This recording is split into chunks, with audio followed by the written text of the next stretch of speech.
Assalamualaikum warahmatullahi wabarakatuh. Saya Fahrian Pratama dan Muhammad Ilyas Rafli dari kelompok 3 akan mempresentasikan materi metode keteladanan dan pembinaan akhlak. Untuk itu, mari simak dengan seksama materi berikut.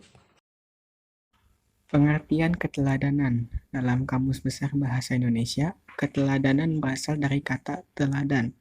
Kata teladan adalah sesuatu, perbuatan, barang, dan sebagainya yang patut ditiru dengan penambahan ke-an. Maka menjadi kata benda yang artinya sesuai yang dimiliki seseorang, baik berupa ucapan, sikap, maupun perilaku, dan merupakan contoh baik untuk ditiru orang lain.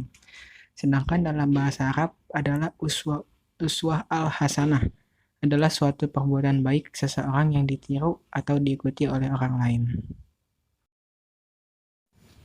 Salah satu sosok teladan yang dapat kita tiru dalam hal ini adalah Rasulullah. Rasulullah SAW adalah contoh sosok teladan sepanjang masa. Keteladanan Nabi Muhammad SAW tercermin dalam setiap lini kehidupan sehari-hari. Teladan agung Nabi Muhammad SAW telah dijelaskan dalam firman Allah Subhanahu wa taala pada Quran surat Al-Ahzab ayat 21 berikut.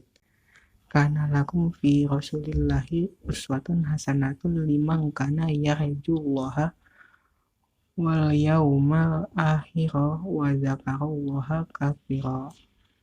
Artinya, sungguh telah ada pada diri Rasulullah itu suri teladan yang baik bagimu, yaitu bagi orang yang mengharap rahmat Allah dan kedatangan hari kiamat, dan yang banyak mengingat Allah. Pengertian pembinaan akhlak. Akhlak dalam Kamus Besar Bahasa Indonesia diartikan sebagai budi pekerti atau kelakuan yang terambil dalam kata bahasa Arab hulkun. Kata hulkun tercantum dalam Al-Quran surat Al-Qalam ayat keempat.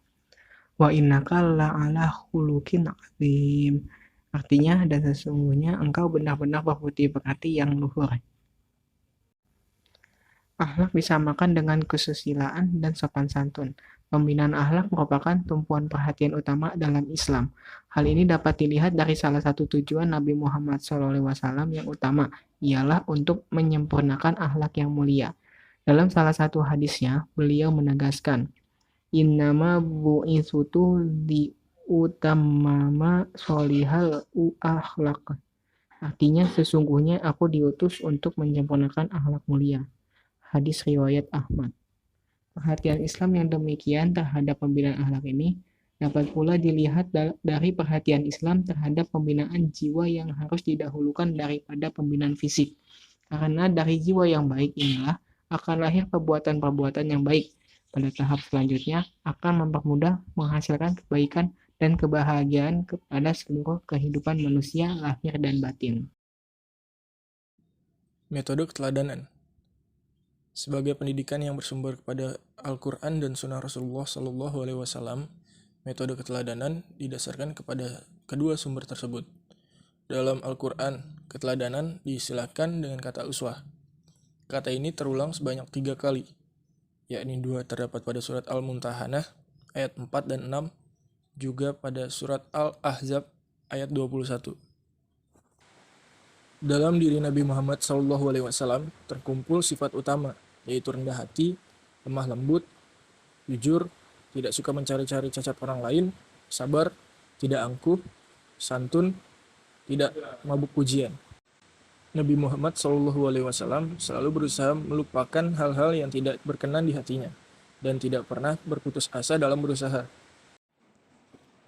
Ketika Aisyah ditanya tentang akhlak Nabi Muhammad SAW, ia menjawab, akhlaknya adalah Al-Quran. Hadis riwayat Ahmad dan Muslim. Metode pembinaan akhlak. Pembinaan akhlak merupakan tumpuan pertama dalam Islam. Hal ini dapat dilihat dari salah satu misi kerasulan Nabi Muhammad SAW yang utama, adalah untuk menyempurnakan akhlak yang mulia. Perhatian Islam yang demikian terhadap pembinaan akhlak dapat pula dilihat dari perhatian Islam terhadap pembinaan jiwa yang harus didahulukan daripada pembinaan fisik.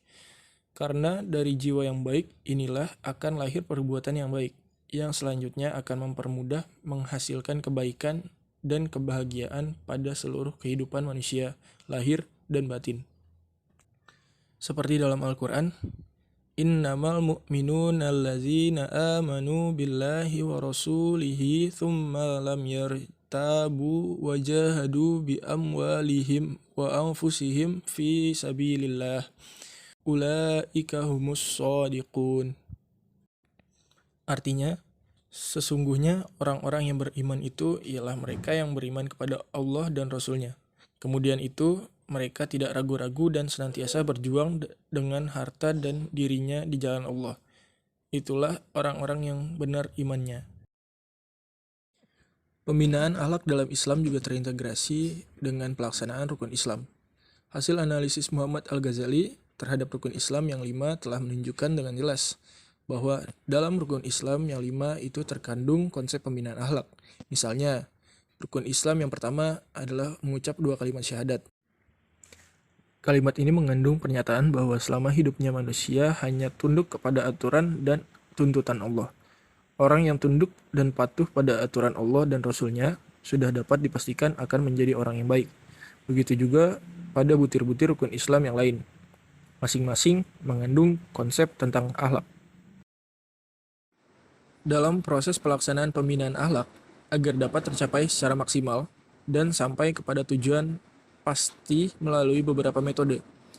Metode yang lazim digunakan mencakup semua cara bagaimana agar akhlak seseorang menjadi baik. Metode-metode yang dapat digunakan dalam pelaksanaan pembinaan akhlak seperti 1.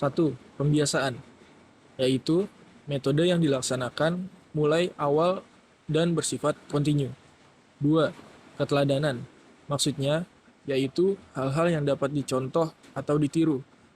Seseorang dapat mencontoh dan meniru sesuatu dari orang lain, baik perilaku maupun ucapan. 3. Mau'izah. Mau'izah atau nasihat adalah memberi pelajaran akhlak terpuji serta memotivasi pelaksananya dan menjelaskan akhlak tercela serta memperingatkannya atau mengingatkan kebaikan dengan apa-apa yang melembutkan hati. 4. Qisah merupakan metode yang efektif digunakan dalam pembinaan akhlak, di mana seorang guru dapat menceritakan kisah-kisah terdahulu, yaitu cerita yang diangkat bersumber dari Al-Quran dan hadis. 5. Ceramah. Metode ceramah adalah suatu cara mengajar atau menyampaikan informasi melalui peraturan kata-kata oleh pendidik kepada peserta didiknya. 6. Pergaulan. Dalam metode ini dapat dipahami bahwa pergaulan sangat berpengaruh dan dapat menentukan perilaku atau akhlak seseorang yang dikatakan baik atau tidak. 7. Hukuman. Metode hukuman dilakukan jika dalam penggunaan metode selain hukuman dirasa sudah tidak mengalami perubahan, maka seorang pendidik memilih jalan terakhir menggunakan metode hukuman. Namun, hukuman dilakukan bukan berupa fisik, melainkan hanya sekedar memiliki efek jera dan bukan memiliki maksud untuk balas dendam maupun perasaan sentimen terhadap anak didiknya. Demikian materi yang telah kami sampaikan, kurang lebihnya mohon maaf. Billahi taufiq wal hidayah. Wassalamualaikum warahmatullahi wabarakatuh.